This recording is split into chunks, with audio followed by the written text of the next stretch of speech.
gitu ya. Nah, Gitu kan. gitu Iya. ya. Nah, sekarang kalau kita bicara tentang Gede Bage nih Pak, Iya. secara spesifik gitu ya.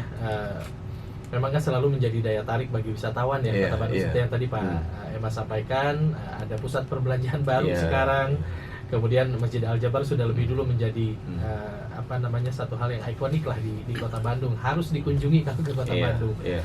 Belum lagi kalau Persib main. Nah ini melihat potensi kemacetan yang ada, langkah khusus nih terkait untuk antisipasi kemacetan, kalau menghilangkan mah rasanya Nggak mungkin sulit, lah. Pak, ya. Nah, Ya. paling tidak ada strategi apa nih Pak? Ya, jadi sekali lagi saya kembali kepada istilah konvensional untuk kondisi saat ini. Ya, istilahnya ada jangka pendek, jangka menengah, jangka panjang. Ya. Kalau jangka pendek ini menurut saya tetap strateginya konvensional, yaitu apa? Rekayasa. Oke. Kemudian yang kedua juga tambah petugas, plotting petugas. Karena kalau kita berbicara sekarang, kita mendengar ya, buka KM 149. Betul, itu. Nah, satu kan otoritas bukan di pemerintah kota. Itu kan otoritas di pemerintah pusat. Ada di Kementerian PUPR dan juga nanti berkaitan dengan jasa marga. Dan saya dengar sekarang sedang atensi dulu melakukan perbaikan ya. Karena ada hal teknis yang mungkin untuk keselamatan jangka panjang. Iya. Nah, ini kelihatannya memerlukan waktu. Jadi kalau sekarang ini ada aspirasi KM 149 dibuka, saya punya keyakinan tidak serta-merta besok untuk bisa difungsikan. Iya, iya. Yang paling realistis untuk jangka pendek mungkin sekarang mencari alternatif KM 151 yang sekarang ini jaraknya juga tidak jauh berbeda dan ini sedang intens dilakukan rapat koordinasi. Kami beberapa kali mengikuti rapat dengan pemerintah pusat yang dikoordinasikan oleh Kemenkomarves ya, di sana semua stakeholder hadir dan seperti yang pernah saya sampaikan, Pak Wali Kota sangat support untuk itu. Karena kalau KM 151 nanti dibuka, aksesnya langsung kepada akses jalan yang sudah dimiliki oleh pemerintah kota. Jadi itu sudah bisa langsung akses ke Tegaluar. Kemudian kalau mau ke GBLA itu sangat dekat ya. Kemudian juga kalau nanti connecting dengan Sumarekon juga itu sangat memungkinkan. Tinggal mungkin nanti ada jembatan yang memang harus segera dituntaskan. Dan ini sedang proses, nanti ada proses BAST lah, berita acara serah terima, karena itu aset pemerintah provinsi, nanti diserahkan kepada pemerintah kota, nanti kita kerjasamakan dengan ya beraktivitas ekonomi di sana, kemudian itu dituntaskan dan itu bisa akses untuk mempermudah orang datang ke Mall Sumarekon yang sekarang ini menjadi tambahan daya tarik di kawasan Bandung Timur.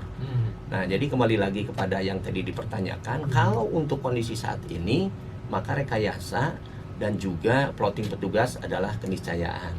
Kemudian nanti ada juga alternatif yang mudah-mudahan ini jangan terlalu lama ya. Pihak Sumarekon di sana kan sudah membangun akses jalan yang nanti akan connect ke jalan Gede Bage Selatan. Kalau yang lama itu memang melintasi Gede Bage Selatannya itu kan melintasnya cukup panjang. Sedangkan jalan cuma segitu-segitunya. Nah, ini ada pintas nanti langsung dekat ke rel kereta yang ada di sana. Nah, sekarang sedang berproses, tapi ada hal yang memang harus disegerakan. Kami sedang memohon dan mendorong kepada pihak BWBS karena di sana kan ada lintasan sungai. Ya.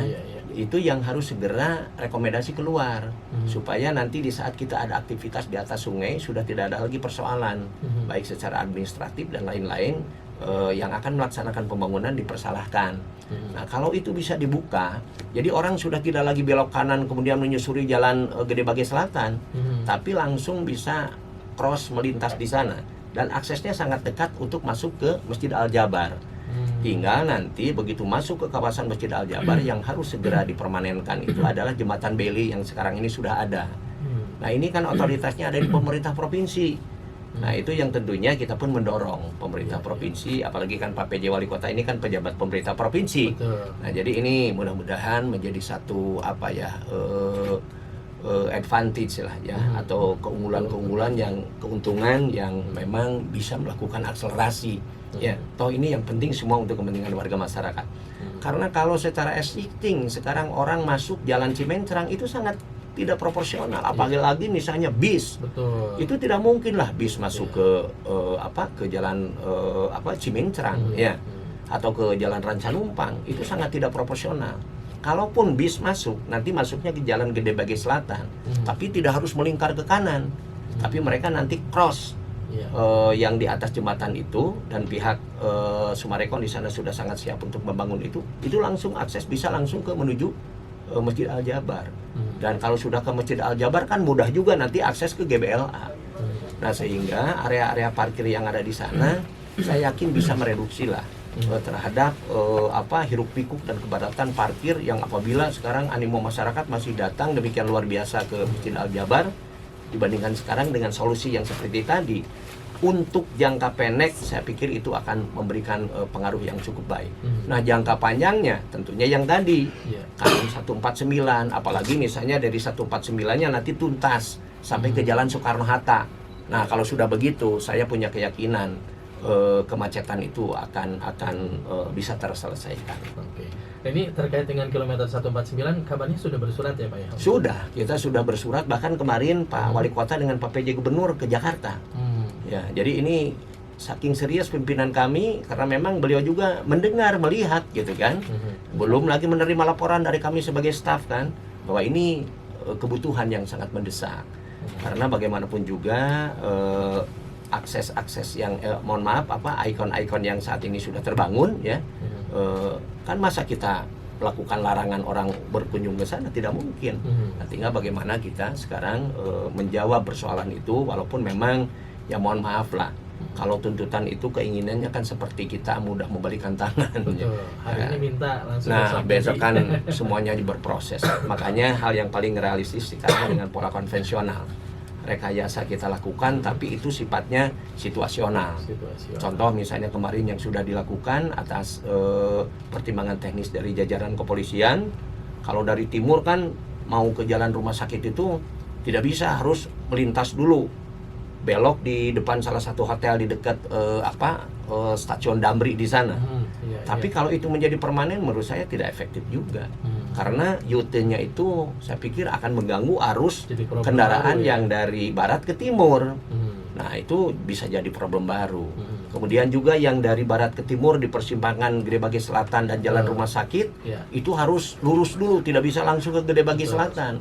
U-turn-nya nanti melewati Polda, itu juga jadi persoalan juga.